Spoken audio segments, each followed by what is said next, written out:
Hello students, welcome to global online. This is Ankita Sood. Paper one में teaching aptitude के most important and expected questions आज मैं आपके लिए लेकर आई हूँ। ये सवाल स्टूडेंट्स अपकमिंग एग्जाम में एज इट इज पूछे जा सकते हैं, इसीलिए हर एक क्वेश्चन के आंसर के साथ आपको इजी एक्सप्लेनेशन और ट्रिक्स बताऊंगी, जिससे बहुत इजीली एग्जामिनेशन में आप सभी करेक्ट आंसर्स को आइडेंटिफाई कर सकते हो। तो चलिए फिर इसी के साथ सेशन को शुरू करते हैं। The process of comparing a student's performance against his or her previous performance is known as what?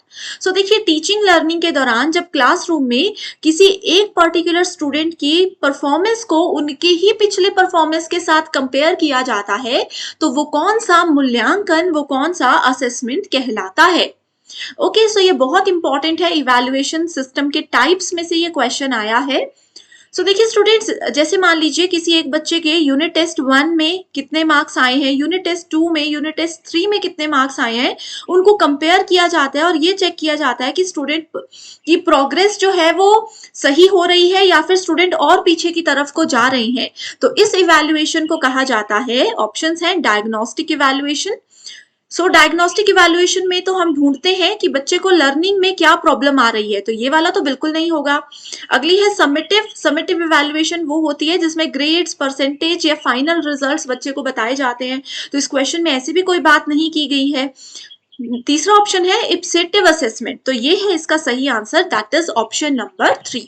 तो इसको नोट करना है, एग्जाम में इप्सेटिव एक टर्म नई आई है जिससे बार बार क्वेश्चंस पूछे जाते हैं। ओके स्टूडेंट्स, पेपर 1 की तैयारी में आपको हेल्प करने के लिए एक कंप्लीट कोर्स हम लेकर आए हैं, जहां पर आपको डेली लाइव लेक्चर्स के साथ पेपर से पहले पूरा सिलेबस तो कवर करवाया ही जाएगा, साथ ही प्रीवियस ईयर क्वेश्चंस और मोस्ट एक्सपेक्टेड क्वेश्चंस के साथ आपकी बेहतर रिवीजन भी करवाई जाएगी। पीवाईक्यूज में आपको 2018 से लेकर के 2024 तक के सभी शिफ्ट के क्वेश्चंस में पढ़ाऊंगी, वो भी इजी एक्सप्लेनेशन के साथ। एंड ये कंप्लीट कंटेंट आपको हिंदी और इंग्लिश दोनों लैंग्वेजेस में मिलेगा। सबसे खास बात इस कंप्लीट कोर्स की ये है कि इसमें आपको एक स्पेशल व्हाट्सएप ग्रुप में ऐड किया जाता है, जिसमें कि हर क्लास के बाद आपको इमीडिएटली पीडीएफ दी जाएगी। एंड अगर आपके कोई डाउट्स बाकी हैं तो आप अपने टीचर्स के साथ भी इस ग्रुप में सभी चीजें डिस्कस कर सकते हो।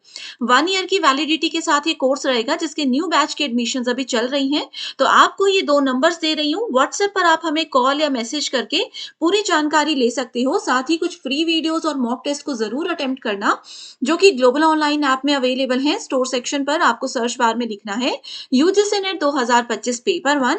कंटेंट पर जाकर देखोगे तो कंप्लीट कोर्सेज आपके सामने होंगे। ये उन स्टूडेंट्स के लिए हैं जो डेली लाइव क्लासेस ज्वाइन नहीं कर पाते। तो आप लोग अगर कहीं जॉब करते हो, क्लासेस नहीं ज्वाइन कर पाते हो, तो ये रिकॉर्डेड वीडियोस आप अपने समय के अकॉर्डिंग देख सकते हैं।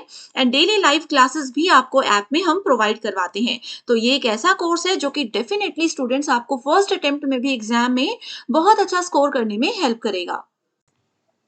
नेक्स्ट क्वेश्चन है, Swayam Prabha is an education learning platform initiated by DTH channels.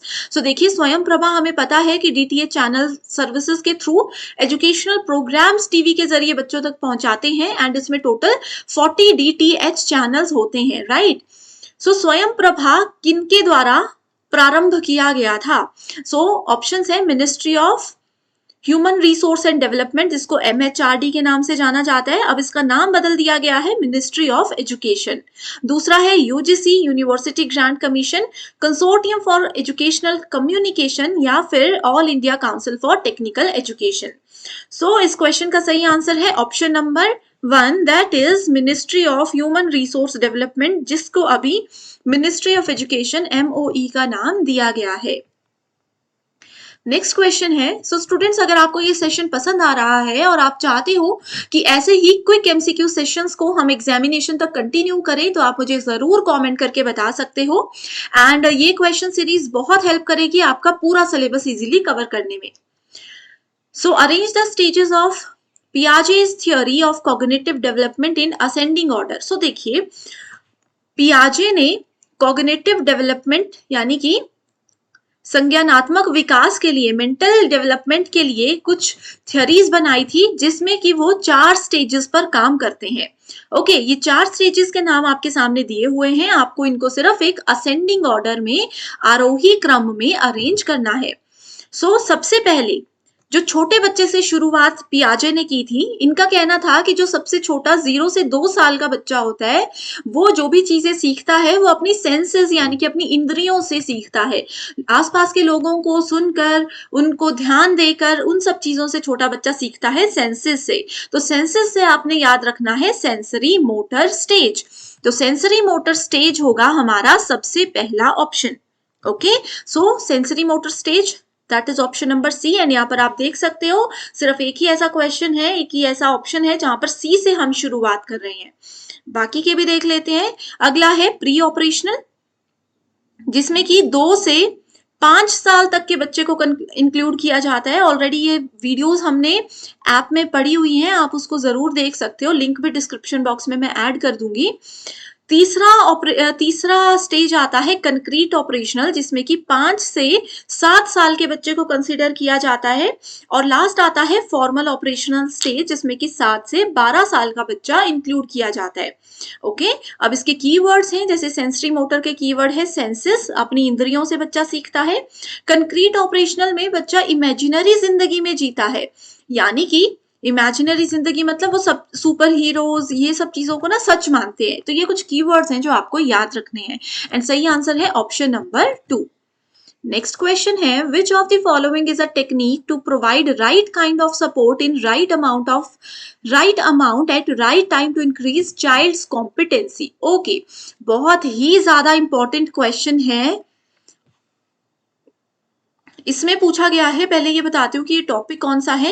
ये है आपके पास cognitive apprenticeship model. So models of teaching में CAM मॉडल हमने पढ़ा था, उसके कुछ स्टेप्स यहाँ पर आपको दिए गए हैं। ठीक है, इसमें बोला है कि किसी एक पर्सन को, किसी एक स्टूडेंट को अगर हम गाइडेंस देते हैं, उनको हम किसी भी टॉपिक के लिए गाइड कर रहे हैं, उनको प्रॉपर सपोर्ट दे रहे हैं, लेकिन समय के साथ साथ, अब हमेशा तो एक बच्चे को हम किसी काम के लिए सपोर्ट नहीं देंगे, समय के साथ साथ वो सपोर्ट जैसे जैसे हमें करते रहना चाहिए, जैसे जैसे वो बच्चा सीखता जाता है। तो इस टर्म को, इस टेक्निक को क्या कहा जाता है?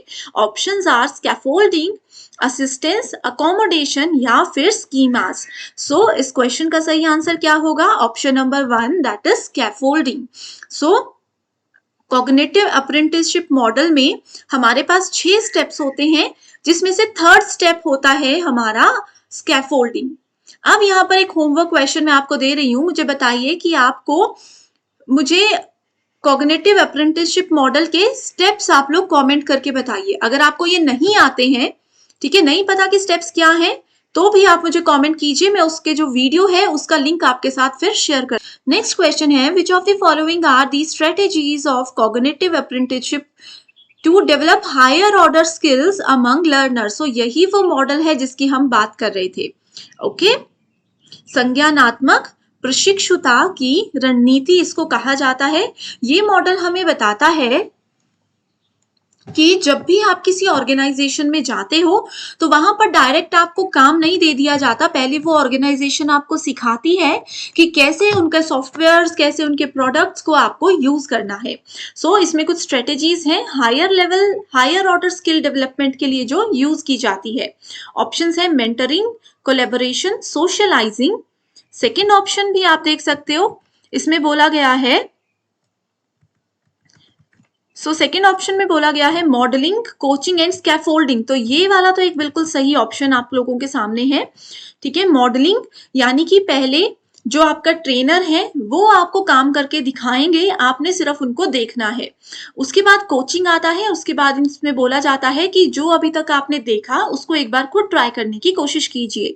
और स्कैफोल्डिंग होता है कि धीरे धीरे जैसे जैसे हमें लगेगा कि 1 दिन बाद 2 दिन बाद आप काम सीख रहे हो, हम अपनी गाइडेंस जो है, हम आपके साथ अपना नॉलेज तो शेयर करते रहेंगे, हम अपना जो सपोर्ट है वो धीरे धीरे कम करते रहेंगे। ये होता है स्कैफोल्डिंग में। सो ऑप्शन बी तो सही है। एंड दूसरा ऑप्शन आ जाएगा आपके पास ऑप्शन नंबर डी। ठीक है, that is articulation, reflection and exploration. So last question में जो 6 स्टेप्स मैंने बोले थे, ये वही 6 हैं, 1 2, 3 शुरू के 3 ये है, फिर 4th, 5th एंड 6th ये है। आर्टिकुलेशन आपको बोलता है कि जो भी आप कर रहे हो उसको बोल बोल के करो ताकि सामने जिन्होंने आपको ट्रेनिंग दी है वो उस चीज को सुने। रिफ्लेक्शन होता है कि जो काम आपने किया उसका सेल्फ इवैल्यूएशन आपको करना है। एंड एक्सप्लोरेशन होता है कि जो भी चीजें आपने सीखी अब उनसे थोड़ा आगे बढ़कर आप खुद कुछ नई चीज डेवलप करने की कोशिश कीजिए। क्लियर है? मैं उम्मीद करती हूँ स्टूडेंट्स आपके सारे कॉन्सेप्ट्स क्लियर हो रहे हैं। Next question is, which of the following statements best describe brainstorming method of teaching? So brainstorming बुद्धिशीलता ये क्या होती है? brainstorming method हमें बोलती है जिसमें कि बहुत सारे आइडियाज को जनरेट किया जाता है, प्रोड्यूस किया जाता है। ब्रेनस्टॉर्मिंग में स्टूडेंट्स के ग्रुप होते हैं, उनको एक टॉपिक दिया जाता है और जो भी उनको उस चीज का नॉलेज है या नहीं है वो उसके बारे में डिस्कस करते हैं। तो हर एक स्टूडेंट जिनको नॉलेज नहीं होता वो भी इसमें बहुत कुछ सीखते हैं और बहुत से आइडियाज को भी जनरेट करते हैं। तो सही आंसर है 1। Which of the following are the main characteristic of learner centred approach? So learner centred approach यानी कि जिसमें कि स्टूडेंट्स के अकॉर्डिंग पढ़ाया जाता है।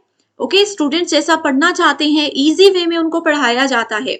सो ये क्या होता है? रिजिड करिकुलम, टफ करिकुलम नहीं होता है।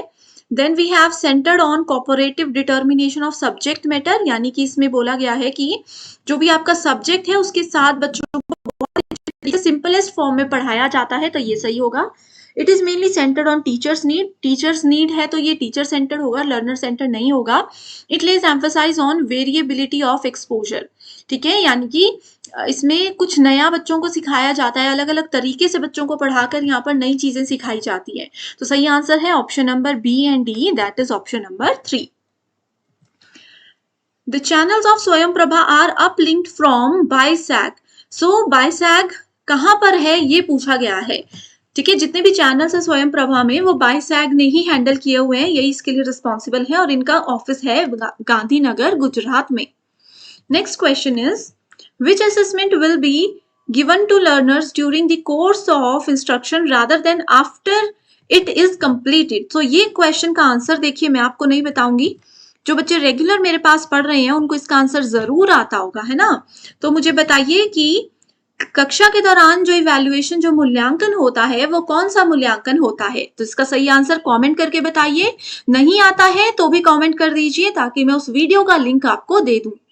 Next is, which of the following statements best describe summative evaluation in evaluation procedure? So summative evaluation होता है at the end of the session, जैसे कि आपके final exams होते हैं जहां पर आपको grades दिए जाते हैं। ओके, सो जहां पर भी स्टूडेंट्स ये टर्म नजर आएगी grades, that means we are talking about summative evaluation. Next question is, learner centred approach is centred on teachers need. ये सेम क्वेश्चन देखो मैंने क्यों ऐड किया है, क्योंकि मैं आपको बताना चाहती थी कि PYQs में वही चीजें, वही स्टेटमेंट्स अलग अलग तरीके से पूछी जाती है। अभी हमने पढ़ा कि लर्नर सेंटर्ड है तो वो टीचर की नीड पर क्यों फोकस करेगा, तो इसलिए ये वाली स्टेटमेंट तो गलत हो गई। Learner centred approach is centred on cooperative determination of subject matter. Okay, तो ये बिल्कुल सही है, सेम क्वेश्चन आया है, इसलिए सही आंसर है ऑप्शन नंबर 4।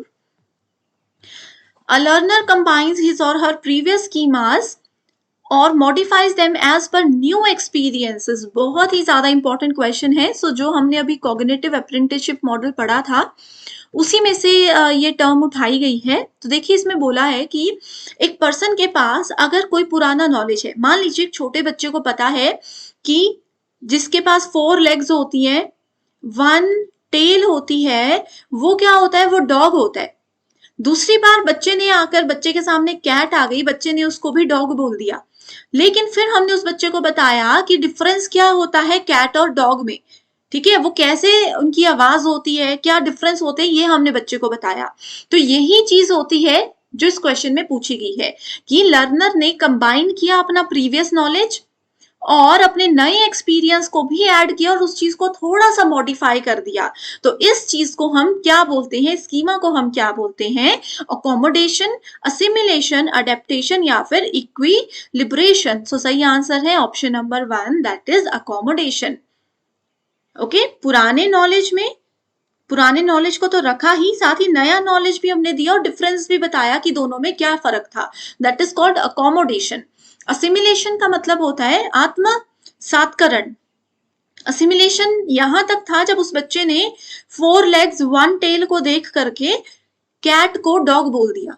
अभी उनको नया नॉलेज नहीं दिया, हमने डिफरेंस नहीं बताया, अभी सिर्फ बच्चे ने पुराने नॉलेज को यूज किया किसी पर्टिकुलर ऑब्जेक्ट को देखने के बाद। ओके, कंफ्यूजन है इस क्वेश्चन में तो इस पे भी सेपरेट वीडियो ऑलरेडी है, उसको भी आप देख सकते हो। नेक्स्ट क्वेश्चन है, which of the following curriculum development models come under technical scientific model. So TSC, technical scientific model से बहुत क्वेश्चंस आते हैं, तो इसका सही आंसर है टाबाज मॉडल। एग्जाम में इसी क्वेश्चन को घुमाकर पूछा गया था लास्ट टाइम कि टाबाज मॉडल आपका टेक्निकल साइंटिफिक मॉडल होता है या फिर नहीं होता है, तो आपका सही आंसर आपको पता होना चाहिए। Next question is, which of the following are the requirements of a good teaching. Good teaching की क्या क्या रिक्वायरमेंट्स होती हैं? Responsive human environment to foster exploration. क्या मतलब है इसका? इसका मतलब है कि जो बच्चे एक्सप्लोर करते हैं चीजों को, कुछ नई चीजों को सीखते हैं, वैसा एक एनवायरमेंट बच्चों को बनाकर देना, तो ये बिल्कुल सही है। अगर हम ऐसा करते हैं तो हम एक गुड टीचर बन सकते हैं। अगला है appropriate responsiveness to the children and the group. Appropriate responsiveness का मतलब है कि बच्चों को सिखाना कि कक्षा में, ग्रुप में आप कैसे एक्टिवली पार्टिसिपेट कर सकते हो। नॉलेज ऑफ सब्जेक्ट मैटर बिल्कुल सही है। मेंटेनिंग इंटरपर्सनल रिलेशनशिप, आपस में स्टूडेंट्स का टीचर्स के साथ कैसा रिलेशन होना चाहिए। Strict adherence of a rigid teaching plan, tough teaching plans अगर लेकर आएंगे तो हमारी टीचिंग कभी भी अच्छी नहीं होगी, तो इसलिए सही आंसर है option number B, that is A, B, C and D. Next question, which of the following is a major advantage of online learning over offline learning? So online learning over offline learning का क्या मतलब है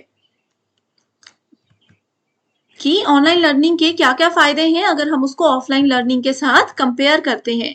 तो limited access, कि कम समय तक, जब तक कक्षा में टीचर है तब तक ही पढ़ेंगे, ऐसा तो नहीं होता है। फ्लेक्सिबिलिटी, फ्लेक्सिबिलिटी का मतलब है जैसे अभी देखिए ये सेशन में मान लीजिए 9 PM पे अपलोड कर रही हूँ, ठीक है, आप लोग कोई इमीडिएटली देख लोगे, कई लोग 2-3 दिन बाद देखोगे, कई शायद हो सकता है बहुत महीनों बाद भी देख रहे हो। तो ऑनलाइन हमें ये फ्लेक्सिबिलिटी का एक एडवांटेज देता है। कॉस्ट भी ज्यादा नहीं होती, अभी बहुत बच्चे हैं जो यूट्यूब पर फ्री वीडियोस ही देख रहे हैं, ठीक है, तो कॉस्ट भी ज्यादा नहीं होती, इंटर एक्टिविटीज भी इसमें नहीं होती, तो फ्लेक्सिबिलिटी होगा सही answer. Next question is, which of the following are the benefits of collaborative learning environment. Collaborative learning environment हमें बताता है, हर एक बच्चे को बताता है कि अगर कंबाइन होकर आपको टास्क कैसे कंप्लीट करना है, एक साथ मिलकर बच्चों को कैसे किसी टास्क को पूरा करना है। ओके, सो ऑप्शंस है इम्प्रूव्ड कम्युनिकेशन स्किल्स, एक साथ बैठकर जब बच्चों को मान लो कोई टास्क दे दिया, कोई प्रोजेक्ट दे दिया हमने करने के लिए, तो ऐसे बच्चों की कम्युनिकेशन स्किल्स बढ़ती है, वो आपस में बातचीत करना सीखते हैं, अपने मन की बातों को प्रेजेंट करना सीखते हैं, तो ए तो बिल्कुल सही ऑप्शन है। ओके, दूसरा ऑप्शन है decreased understanding of different perspectives. Decreased understanding of, नहीं, इसमें अंडरस्टैंडिंग बढ़ती है, घटती नहीं है, इसलिए ये वाला ऑप्शन गलत है। इंक्रीज्ड मोटिवेशन, मोटिवेटेड होते हैं बच्चे, उनको अपॉर्चुनिटी मिलती है बोलने की, फीडबैक देने की, ठीक है। एनहांस्ड प्रॉब्लम सॉल्विंग एबिलिटीज, यहाँ पर बच्चा सीखता है कि अगर किसी प्रॉब्लम में हम फंस जाते हैं तो कैसे बाहर निकलना है। सो सिर्फ ऑप्शन नंबर बी गलत है, बाकी सब सही है, तो यहाँ पर देख लीजिए ये है आपका सही answer. Okay, next is, which of the following is a game-based platform used in educational institutions to create quiz, conversations and survey। अब कक्षा में अगर आपको पढ़ाना है हमें, और मान लो हम क्लास को थोड़ा इंटरेक्टिव बनाना चाहते हो, जिसके लिए हमने थोड़ा एक क्विज स्टार्ट कर दिया। अब क्विज के लिए हमारे पास कुछ सॉफ्टवेयर तो होना चाहिए ना, कुछ प्लेटफॉर्म तो होना चाहिए जिसपे हम क्विज बनाएंगे, तो वो कौन सा एक ऐसा प्लेटफॉर्म होता है।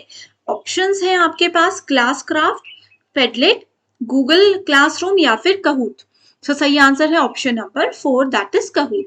अब ये देखिए पेडलेट एक बहुत इंपॉर्टेंट टॉपिक है, इसका आंसर भी मुझे बताइए कमेंट करके कि पेडलेट क्या होता है। जैसे कहूट होता है ना, आपका क्विज वगैरह देता है, आपको एक ऐसा प्लेटफॉर्म बनाता है जिसमें बच्चे गेम्स के साथ साथ सीख सकते हैं कुछ भी, और एक टीचर भी कहूट में जाकर खुद के अपने एंड पर क्विजेस बना सकते हैं। वैसे पेडलेट किस लिए बनाया गया है, ये बहुत इंपॉर्टेंट है।